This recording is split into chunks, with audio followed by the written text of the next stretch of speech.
Oke, selamat berjumpa kembali, selamat datang, selamat berjumpa kembali di mata kuliah pemrograman bahasa web. Untuk pertemuan pada hari ini, kita akan membahas atau kita akan membuat login menggunakan JavaScript. Nah, jadi nanti apa saja yang diperlukan? Nah, nanti yang diperlukan itu, bentar, saya buka dulu ya loginnya ya.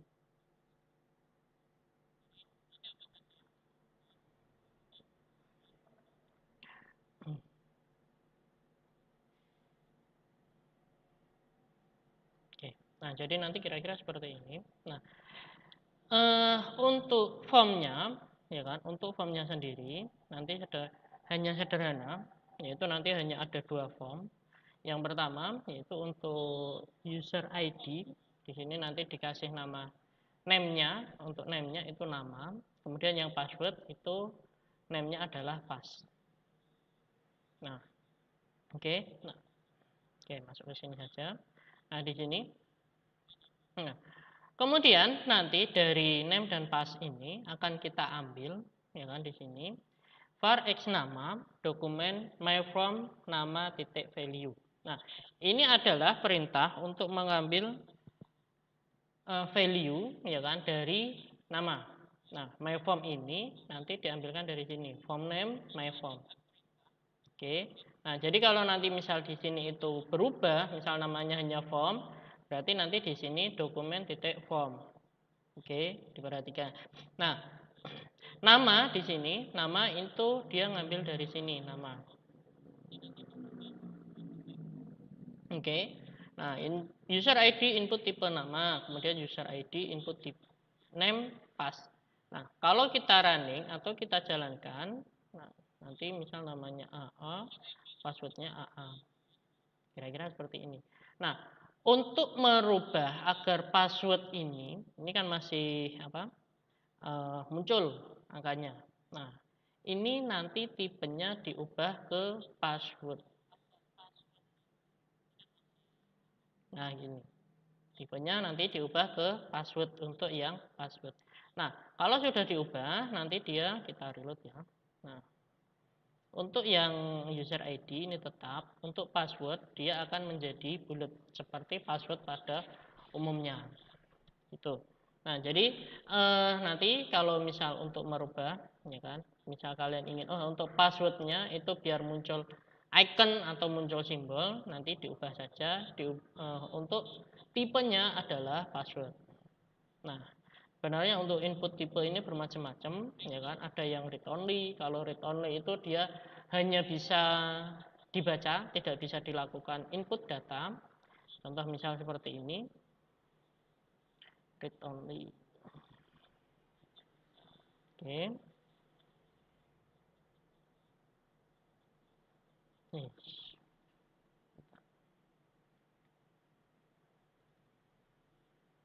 Input tipe text. Untuk yang read only,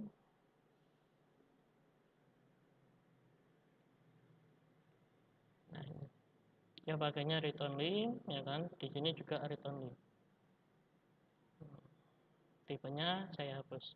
Nah, kalau model seperti ini, save ya. Nah, ini dia tidak bisa diisi.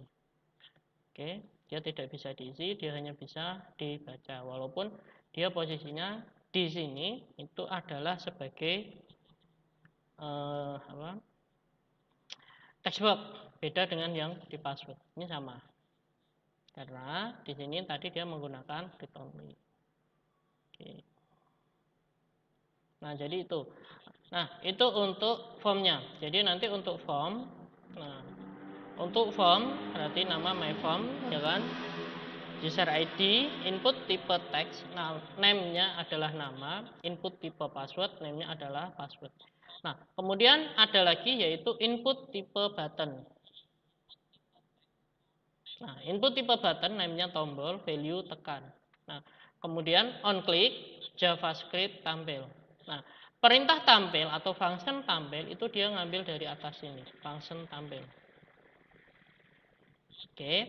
Nah, nanti di dalam function tampil yang pertama itu ada satu variabel baru, namanya adalah X nama, di mana nanti isinya adalah sesuai dengan value yang kita masukkan di text box nama.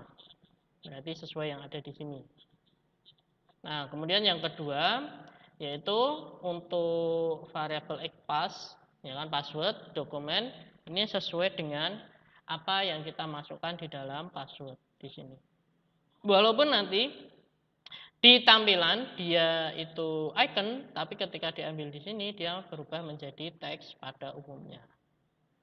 Nah, baru setelah itu nanti if X nama sama dengan AA, ya kan, dan X password sama dengan AA.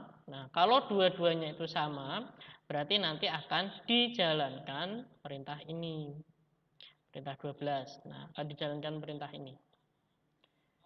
Nah, jadi nanti akan memunculkan perintah selamat datang. Nah, kalau salah satunya itu tidak sesuai dengan yang kita buat ini, berarti nanti akan muncul ini. Gitu. Oke, kita contohkan ya. Nah, misal di sini, oke, reload dulu. Ini passwordnya, username-nya adalah A.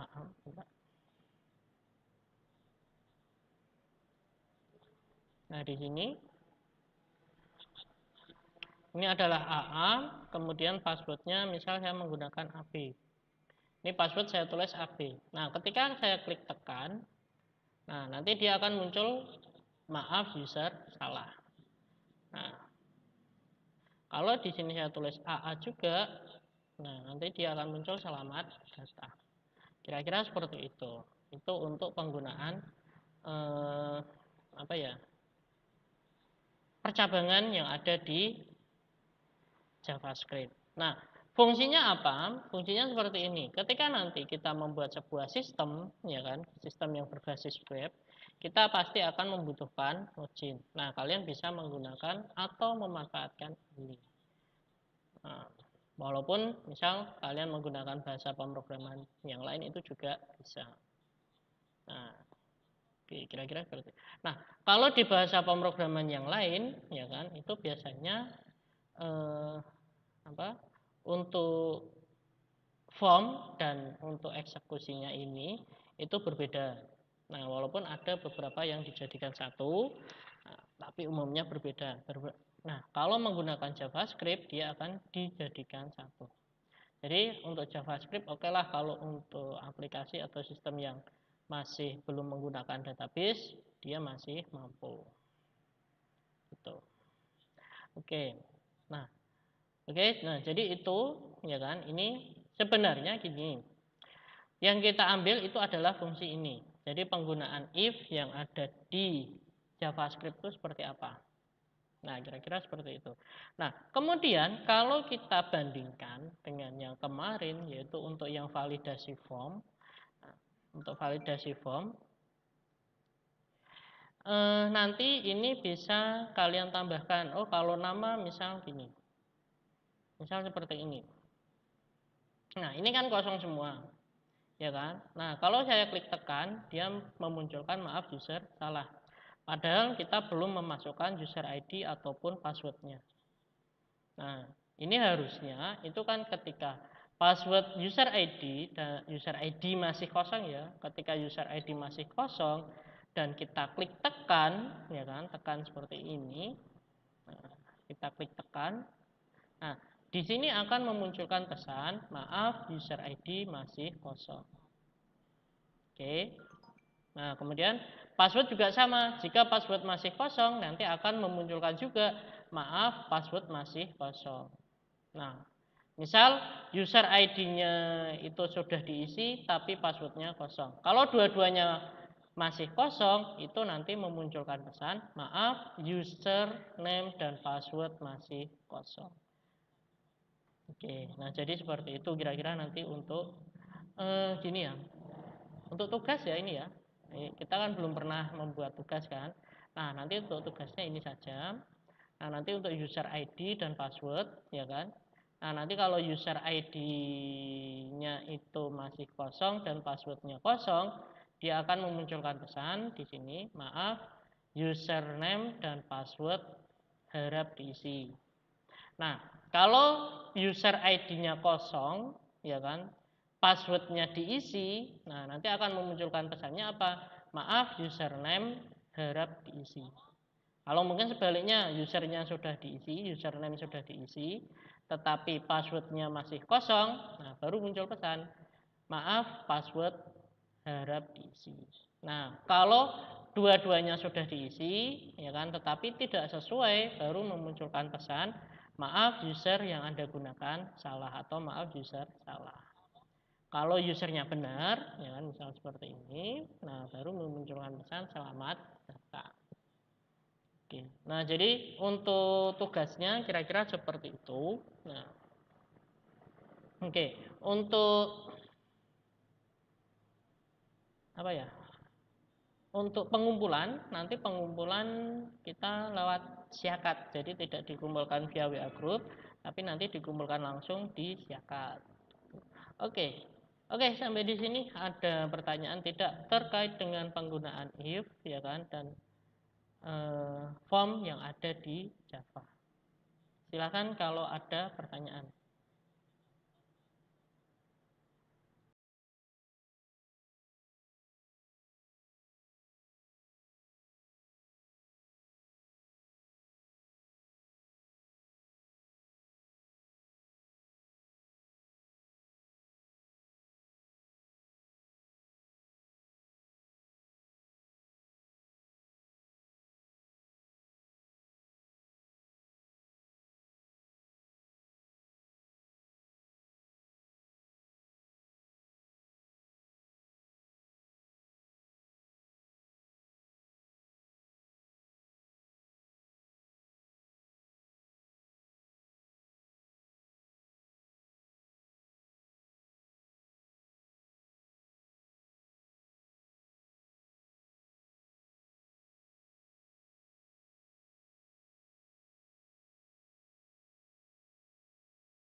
Oke, mungkin belum ada. Oh ya, satu lagi sebelum saya akhiri ya, yang perlu diperhatikan nanti untuk HTML, kalau kemarin kalian atau biasanya itu hanya menulis HTML saja, yang ini. Nah, nanti untuk XMLNS-nya, ini jangan lupa ya, ini jangan lupa, ini untuk ditulis juga. Nah, kemudian untuk metadatanya tetap ini juga harus ditulis. Ini metadatanya ini. Nah, konten tipe, konten teks HTML, charset, ISO, kita pakainya 88591. Nah, mungkin ini yang perlu atau yang bisa saya tambahkan. Nah, jadi ini ya kan HTML ini kalau kemarin biasanya kalian kan hanya seperti ini. XML-nya itu tidak ada. Nah, nanti ini ditambahkan juga. Kemudian untuk yang meta, oke, meta ini kemarin kan kalian juga belum pernah pakai.